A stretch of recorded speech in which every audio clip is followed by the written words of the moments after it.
उत्तर प्रदेश के अयोध्या में राम मंदिर की भव्यता का साक्षी पूरा विश्व बनेगा जब 22 जनवरी को रामलला मंदिर में विराजमान होंगे। इस पर बातचीत करने के लिए हमारे साथ एक ऐसे शख्स जुड़े हैं जो पहले दिन जब नींव रखा गया था, ना केवल नींव, जब ये मुद्दा चर्चा में थी तब से जुड़े हैं और आज तक जब इस भव्य मंदिर का निर्माण से लेकर अब ये काम बिल्कुल अंतिम चरण पर है तब तक हमारे इससे जुड़े हुए हैं। तो हमारे साथ बातचीत करने के लिए अयोध्या से सांसद लल्लू सिंह जी हैं। सर, पहला सवाल आपसे यही बनता है कि आप इस पूरे मंदिर के निर्माण कार्य में बिल्कुल शुरुआती चरण से जुड़े हैं और आज ये कार्य पूरा अंतिम चरण पर है, तो कैसे देखते हैं इस पूरे काम को, इस भव्यता को, इस खूबसूरती को? हम इस आंदोलन जो राम जन्मभूमि का शुरू हुआ उससे भी पहले दिन से जुड़े हैं। और जब आंदोलन शुरू हुआ तब से हम लोगों के मन में विश्वास था कि भगवान राम लला का भव्य मंदिर बनेगा। और 2014 में जब सरकार बनी, मोदी जी इस देश के प्रधानमंत्री हुए तो विश्वास हो गया कि अब समय आ गया। और हम लोगों ने तुरंत ही उस पर अयोध्या का विकास कैसे हो, अयोध्या के इंफ्रास्ट्रक्चर के बड़े बड़े काम कैसे हो, उसकी तैयारी हम लोगों ने शुरू कर दी। और 15 में, 16 में, 17 में जितने यहाँ रेलवे लाइन के काम हैं, अयोध्या स्टेशन काम है, मेडिकल कॉलेज है, अयोध्या से दूसरे जनपदों से अयोध्या आने वाली सड़कें हैं, उनको 4 लेन में तब्दील कराना, 84 कोसी परिक्रमा है और 14 से ही जुलाई से हवाई अड्डे के लिए प्रयास करना।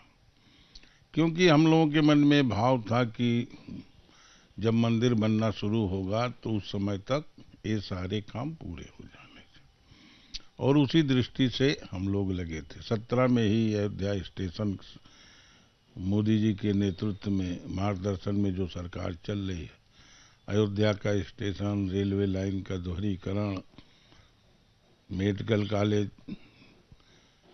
की स्थापना, अयोध्या से रायबरेली रोड को 4 लेन में तब्दील करना, अयोध्या से सुल्तानपुर तक राष्ट्रीय महामार्ग का निर्माण और अयोध्या से अकबरपुर बसखारी तक 4 लेन, उसको अब भविष्य में विंध्यवासिनी तक उसको 4 लेन बनाया जा रहा और जनकपुर तक भी राष्ट्रीय महामार्ग के रूप में सड़क का निर्माण किया जा रहा। कुल मिलाकर के मोदी जी की जो सोच है, जो उनकी इच्छा है कि अयोध्या को इस देश दुनिया का सुंदरतम नगर बनाया जाए और उसी दृष्टि से अयोध्या में रामपथ, धर्मपथ, अयोध्या में आने जाने वाले यात्रियों को कोई कठिनाई ना हो, यहाँ ट्रैफिक व्यवस्था दुरुस्त रहे, इसलिए 8-8 आरओबी रेलवे लाइन पर उसका निर्माण हो रहा है। रामपथ से लेकर के राम जन्मभूमि तक चौड़ी और सुंदर सड़क बनाई जा रही है। कुल मिलाकर अयोध्या के अंदर और अयोध्या की सारी बाहर जितनी भी सड़कें हैं सबका चौड़ीकरण हो रहा है, सुंदर सड़कें बन रही है। अयोध्या के चारों तरफ गेट बन रहे हैं, भव्य द्वार बन रहे हैं जहाँ पर यात्रियों को रुकने की भी सुविधा उपलब्ध कराई जाएगी और सूर्यकुंड अयोध्या का और गुप्तार घाट जहाँ कहा जाता है प्रभु श्री राम ने जल समाधि ली थी, उसका भी सौंदर्यीकरण हुआ, सारे कुंडों का सौंदर्यीकरण हो रहा है। आने वाले समय में सारे मंदिरों का एक सुंदर स्वरूप दिया जा रहा और एक ही रंग में सारे मंदिर यहाँ के रंगे जा रहे हैं, बनाए जा रहे हैं। कुल मिलाकर के अयोध्या फिर से अपना पुरातन अस्तित्व प्राप्त कर सके, आध्यात्मिक दृष्टि से, सांस्कृतिक दृष्टि से वैराग्य की नगरी है अयोध्या, उस दृष्टि से, और पर्यटन की भी दृष्टि से अयोध्या का विकास हो रहा। 84 कोसी परिक्रमा जो अयोध्या की है, जिस पर 150 पौराणिक धार्मिक स्थल हैं, लगभग 50 के आसपास ऋषि मुनियों की जन्मस्थली है। जो पुराणों में, वेद में जिन ऋषि मुनियों का नाम है, वो सारे ऋषि मुनि और इस 84 कोसी परिक्रमा के आसपास हैं। उस पथ का भी निर्माण भारत सरकार कर रही है। लगभग जो है वह 8,000 करोड़ रुपए की परियोजना है। तो अयोध्या को जो सुंदर नगर बनाने का, सुंदरतम नगर बनाने की जो सोच है, वह माननीय मोदी जी की है। उनके मार्गदर्शन में यह काम हो रहा, और उत्तर प्रदेश के मुख्यमंत्री पूज्य योगी आदित्यनाथ जी भी निरंतर उनके ही मार्गदर्शन में, उनकी जो सोच है, उस प्रकार से अयोध्या को सुंदर बनाने में लगे हुए हैं। सर, मंदिर के साथ साथ पूरा जो शहर है वो बदल रहा है। अयोध्या एक आम शहर से एक ऐसा शहर बनने जा रहा है जिसको देखने के लिए, जहां दर्शन पे आने के लिए पूरा विश्व और ना पूरा देश तैयार है। पूरा देश यहाँ पर आना चाहता है, दर्शन करना चाहता है। तो ऐसे में अयोध्या का जो बदलाव है, ये जो पूरा टायर 1 सिटी के तौर पर अभी सड़कें बन रही है, आपने बताया क्या कुछ बदलाव आ रहा है, लोगों को नए रोजगार का सृजन हो रहा है, रोजगार मिल रहा है। तो आप इसी जन्मभूमि में, आपका जन्मभूमि है, तो इसको आप कैसे देखते हैं? क्या कुछ इस पर आप महसूस करते हैं? हम लोगों की जो सोच और समझ थी पहले से ही थी, कम से कम, कि अयोध्या जो है, प्रभु श्री राम का जो मंदिर है, वह दुनिया के मंदिरों का मंदिर बन रहा। और अयोध्या का भव्य राम का मंदिर जो है, यह दुनिया का एक सबसे बड़ा केंद्र, धार्मिक केंद्र बनने वाला है, जहां जन और धन की दृष्टि से दुनिया के सबसे बड़े स्थान के रूप में यह स्थान बनेगा। यहाँ 2 लाख 3 लाख श्रद्धालु प्रतिदिन आने वाले हैं, और उसी दृष्टि से प्रशासन और ट्रस्ट और यहाँ की जनता भी आने वालों का ठीक से स्वागत हो सके, अयोध्या स्वच्छ रहे, इस दृष्टि से सब लोग मिलकर के उसको बनाने का काम कर रहे हैं। जहाँ तक रोजगार की बात है, माननीय प्रधानमंत्री जी का भी मानना, हम सारे लोगों का भी मानना, कि भव्य राम के मंदिर बनने के उपरांत पूर्वी उत्तर प्रदेश के पूरे काया पलट जाएगी। पूरे पूर्वी उत्तर प्रदेश में रोजगार मिलेगा। 84 कोसी परिक्रमा 5 जनपदों से होकर गुजरती है। जब हम उस पर पूरी दुनिया और देश को घुमाएंगे, तो स्वाभाविक रूप से लाखों लोगों को उस पर रोजगार मिलेगा। कोई फूल माला बेचेगा, कोई फोटो बेचेगा, कोई चाय की दुकान करेगा, कोई ढाबा करेगा। इसी प्रकार से बहुत सारे रोजगार वहां पर उपलब्ध होंगे। सर, एक बहुत बड़ा सवाल जो इस वक्त है, 22 जनवरी को जब प्राण प्रतिष्ठा होगी राम मंदिर में, राम जी, रामलला वहां विराजमान होंगे, तब सिक्योरिटी, क्योंकि कई बड़े गणमान्य हस्ती यहां पर पहुंचेंगे, प्रधानमंत्री यहां पर पहुंचेंगे, तो ऐसे में सिक्योरिटी एक बहुत बड़ा मुद्दा रहेगा। तो उस पर किस तरीके से सिक्योरिटी का जो पूरा जीमा है आप लोगों ने उठाया, और क्या कुछ तैयारियां होंगी उस दिन, खासकर को 22 जनवरी को लेकर? देखिए, हम लोग प्रशासन और हम सब मिल करके यहाँ की सुरक्षा की भी चिंता कर रहे हैं, और यहाँ पर जो श्रद्धालु आने वाले हैं वह भी व्यवस्थित आ सकें, उनको आने की सुविधा ठीक से मिल सके, उनको यहाँ रहने की सुविधा ठीक से मिल सके, उनको भोजन प्रसाद मिल सके, इसकी भी साथ साथ सारे लोग मिलकर के चिंता कर रहे हैं। देश के बहुत सारे उद्योगपति, बहुत सारे सामाजिक संस्थाएं यहाँ पर 23 जनवरी से जगह जगह पर भंडारा चलाएंगे, लोगों को प्रसाद देने का काम करेंगे। इसी प्रकार रेलवे विभाग जो है, वह जो है पूरे देश से लोगों को सुविधापूर्वक आ सके, सैकड़ों ट्रेनें चलाने वाला। अयोध्या स्टेशन के साथ साथ रामघाट हाल्ट स्टेशन, उसका भी निर्माण हो रहा है। अयोध्या कैंट जो है, उसका भी भविष्य में 22 जनवरी के बाद इसका भी निर्माण शुरू हो जाएगा। यहाँ तीनों स्टेशनों पर मिला करके कई हजार लोगों को, कई हजार श्रद्धालुओं को, यात्रियों को रोकने की व्यवस्था रेलवे विभाग कर रहा है। और उसी के साथ साथ 2 और स्टेशन है, दर्शन नगर और भरत कुंड। भरत कुंड भरत जी की तपस्या स्थली है। दर्शन नगर में सूर्य कुंड होने के नाते जो भगवान राम के इष्ट देव थे, उस वंश के इष्ट देव थे, उसका भी सौंदर्यीकरण हुआ है। 20 करोड़ रुपया दर्शन नगर रेलवे स्टेशन के सौंदर्यीकरण के लिए और विकास के लिए रेल मंत्रालय ने दिया है और 16 करोड़ रुपया भरत कुंड पर दिया है। कुल मिलाकर के इसी प्रकार से अंतर्राष्ट्रीय हवाई अड्डा का भी निर्माण यहाँ पर शीघ्र शुरू हो जाएगा। अभी 4 तारीख को टेंडर उसका हुआ है, खुलने वाला है।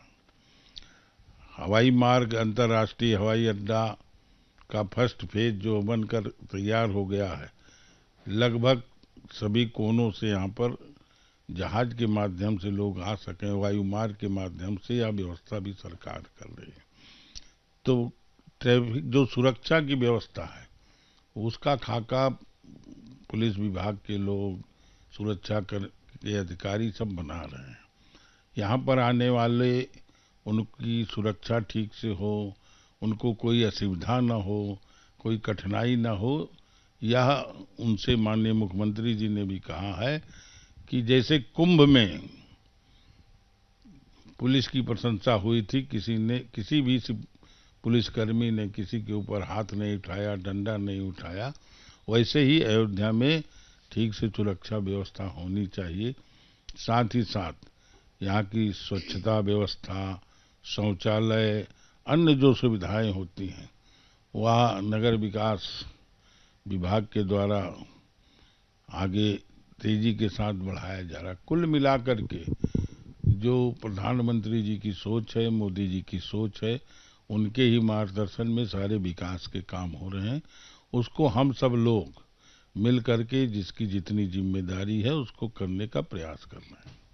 सर, 22 तारीख को किन किन लोगों को न्योता दिया गया है, विपक्ष से किन लोगों को बुलाया गया है, साथ ही कौन से ऐसे अभिनेता, फिल्म स्टार्स को भी यहाँ पर न्योता दिया गया? सर, ये सब लोग जानना चाहते हैं, तो आप ये विस्तार से बता दीजिए कि न्योता किन किन लोगों को दिया गया है। देखिए, मूल रूप से यह काम ट्रस्ट का है, लेकिन जितना हम जानते हैं कि सभी राजनीतिक दलों के राष्ट्रीय अध्यक्षों को निमंत्रण दिया गया और उसके साथ साथ अंतर्राष्ट्रीय स्तर के जो खिलाड़ी हैं, जो बड़े फिल्म स्टार हैं, इस देश के बहुत सारे जो उद्योगपति हैं, जो सेवा का काम करते हैं, जो देश को आगे बढ़ाने में जिनका योगदान है, इसी प्रकार से बहुत सारे बड़े पत्रकार हैं और बहुत सारे बड़े साहित्यकार हैं। मैंने हर क्षेत्र के जो श्रेष्ठ लोग हैं, बड़े लोग हैं, उनको निमंत्रण देने का काम हुआ है। सूची तो ट्रस्ट बना रही है, उनको निमंत्रण भी सूची दे रही है। सांसद होने के नाते जो हम लोगों का आपस का संपर्क है, उसके नाते हम चूंकि उसमें बहुत दखल भी नहीं देते और न जानना चाहते हैं, क्योंकि हमारा जो काम है हम उसको करने का ज़्यादा प्रयास करते हैं इसलिए। लेकिन जो हमने सुना है बातचीत से, उसको जितनी जानकारी हम आपको बता रहे हैं। सर, ये सवाल इसलिए भी जरूरी है क्योंकि विपक्ष लगातार ऐसे कई आरोप विपक्ष की तरफ से आए हैं कि जो ट्रस्ट में चुनने का प्रक्रिया है वो कुछ चुनिंदा लोगों को बुलाया जा रहा है। तो ऐसे में क्या कुछ प्रक्रिया है, ट्रस्ट किन लोगों को किस तरीके से आमंत्रित कर रही है, अगर आप ये भी बता पाए। देखिए, ट्रस्ट ने एक मानक बनाया, जैसे सभी राजनीतिक दलों के राष्ट्रीय अध्यक्ष को बुला रहे, उनके नेता को निमंत्रण जा रहा, तो वो मानक है ट्रस्ट का। अब 50 नेता है तो 50 को थोड़ा बुलाया जाएगा। जो राष्ट्रीय अध्यक्ष है उनका और जो उस दल का नेता है, जिसको नेता के रूप में जानते हैं लोग, उनको बुलाने का काम ट्रस्ट कर रहा है। विपक्ष चूंकि बौखलाया हुआ, उसके पास कोई मुद्दा नहीं है, इसलिए वह दुनिया भर की बातचीत करता रहता है। उसके बातचीत करने का कोई ना महत्व है, ना कोई असर है। हम लोगों को जो काम करना, हम लोग उस काम को कर रहे हैं।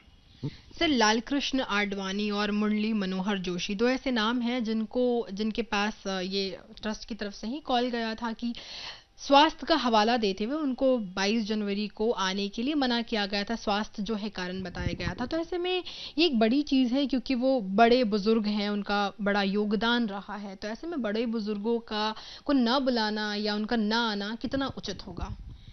ऐसा है कि मना नहीं किया गया, उनको निमंत्रण भी गया है, लेकिन उनको सुझाव दिया है ट्रस्ट ने कि अगर आपके स्वास्थ्य में कठिनाई है होगी कोई आयु के कारण, तो आप वहीं से भगवान की प्राण प्रतिष्ठा को देखें और भगवान को नमन करें। तो स्वाभाविक चीज है, परिवार में जो बुजुर्ग होता है उसके स्वास्थ्य की चिंता भी उसको आ जा नहीं सकता, इसकी भी चिंता भी करने का काम होता, वही कहा गया है और मना किसी को नहीं किया।